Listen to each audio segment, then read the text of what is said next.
Why is the mainstream media not talking about the murders of these three little black girls?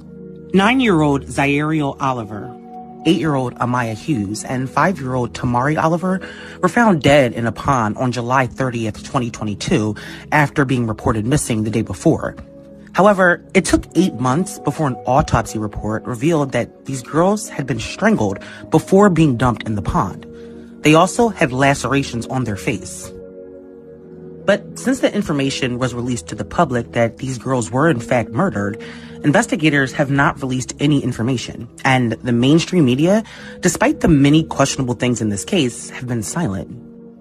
Whoever murdered these children deserves to be caught, and this case should be getting way more attention. How can 3 children be killed this way and no one is even talking about it? As a black woman, I can definitely see firsthand how black women and girls are treated when we are the ones that are victims of femicide in this country. This particular case with these 3 girls being unalived, you can tell they were unalived, tragically, and then there's no coverage. I'm sorry, there is some local coverage, but there's no mainstream coverage.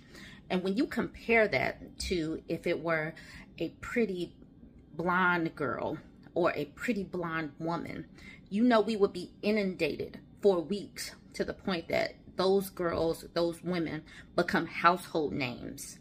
But 3 little girls being unalived, basically strangled and left out like that, we hear nothing from mainstream media because you can tell how very little value they place on black women and girls.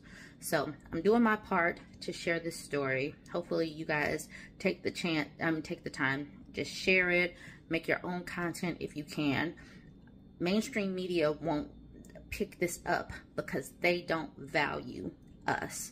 We're not blonde enough, we're not light enough, so we have to share our own stories, put pressure on authorities to actually look into it.